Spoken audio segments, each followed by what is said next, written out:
আসসালামু আলাইকুম বন্ধুরা, সবাইকে স্বাগতম আজকে আমার নতুন ভিডিওতে। আজকের ভিডিওটা একটু বিশেষ, কারণ আজ আমি আপনাদের শোনাবো আমাদের পোলট্রি ফার্মের একটি বাস্তব গল্প। ছোট ছোট ব্রয়লার মুরগির বাচ্চাদের নিয়ে আমাদের প্রতিদিনের অভিজ্ঞতার গল্প। কালকে আমরা আমাদের ফার্মে নতুন করে একদিনের ছোট বাচ্চা ব্রয়লার মুরগি এনেছি। বাচ্চাগুলো যখন প্রথম আসে তখন ওদের আকার এতটাই ছোট থাকে যে হাতে নিলে মনে হয় তুলোর মতো হালকা। সেই দিনটার কথা এখনও আমার মনে আছে। সকাল থেকেই আমরা ফার্ম প্রস্তুত করেছিলাম, মেঝে পরিষ্কার করা, লাইট ঠিক করা, খাবার এবং পানির ব্যবস্থা করা। সব কিছু ঠিক আছে কিনা তা বারবার আমরা দেখে নিচ্ছিলাম। যখন বাচ্চাগুলো ফার্মে আনা হলো তখন প্রথমে আমরা খুব সাবধানে বাক্স খুললাম। ছোট ছোট বাচ্চাগুলো একসাথে জড়ো হয়েছিল, তখন তাদের ছোট ছোট শব্দে পুরো ফার্ম ভরে গিয়েছিল। সেই মুহূর্তটা সত্যি অনেক সুন্দর ছিল। আমরা খুব ধীরে ধীরে তাদের মেঝেতে ছেড়ে দিলাম যাতে তারা নতুন পরিবেশের সাথে মানিয়ে নিতে পারে। প্রথম দিনের যত্ন।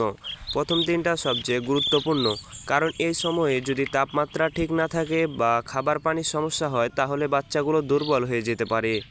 তাই আমরা প্রথমে লাইট ঠিক করে দিই যাতে পর্যাপ্ত গরম থাকে, তারপর খাবার ছড়িয়ে দিই। ছোট বাচ্চাগুলো প্রথমে একটু ভয় পায়, কিন্তু কিছুক্ষণ পরে তারা খাবারের দিকে এগিয়ে আসে। এখন প্রতিদিন সকালে ঘুম থেকে উঠে আমি প্রথমে ফার্মে যাই, এটা আমার প্রতিদিনের অভ্যাস হয়ে গিয়েছে। ফার্মে ঢুকেই প্রথমে আমি চারপাশ দেখি সব কিছু ঠিক আছে কিনা, বাচ্চাগুলো কেমন আছে, তারা ঠিকভাবে নড়াচড়া করছে কিনা, খাবার খাচ্ছে কিনা। ছোট বাচ্চাগুলোকে লক্ষ্য করলে অনেক কিছু বোঝা যায়। যদি তারা এক জায়গায় জড়ো হয়ে থাকে তাহলে বুঝতে হয় তারা ঠান্ডা অনুভব করছে, আর যদি তারা দূরে দূরে ছড়িয়ে থাকে তাহলে বুঝতে হয় গরম বেশি হচ্ছে। এই বিষয়গুলো প্রতিদিন লক্ষ্য করা খুবই জরুরি। খাবার দেওয়ার সময় আমার কাছে খুবই মজা লাগে। যখন আমি খাবার ছড়িয়ে দিই তখন সব বাচ্চা দৌড়ে এসে খেতে শুরু করে। কিছু বাচ্চা খুব দ্রুত খায়, আবার কিছু বাচ্চা ধীরে ধীরে খায়। আমরা চেষ্টা করি যাতে সব বাচ্চা সমানভাবে খেতে পায়। ভালো মানের খাবার দিলে বাচ্চাগুলো খুব দ্রুত বড় হয়, এটা আমরা আগের অভিজ্ঞতা থেকে বুঝেছি। পানির বিষয়টাও খুব গুরুত্বপূর্ণ।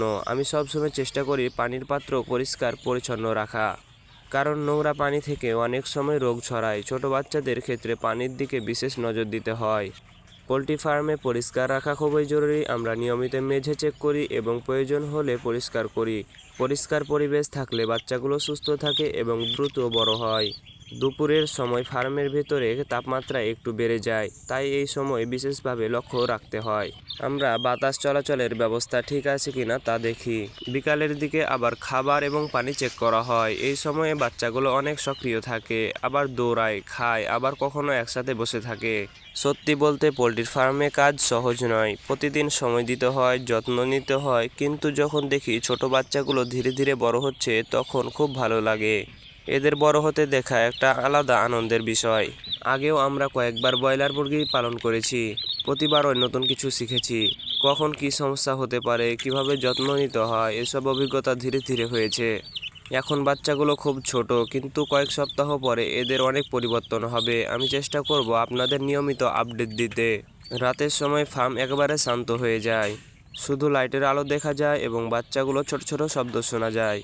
এই সময়েও আমরা লাইট ঠিক আছে কিনা তা দেখি, কারণ লাইটগুলোতে যদি কোনো সমস্যা হয় তাহলে বাচ্চাগুলো মারা যেতে পারে।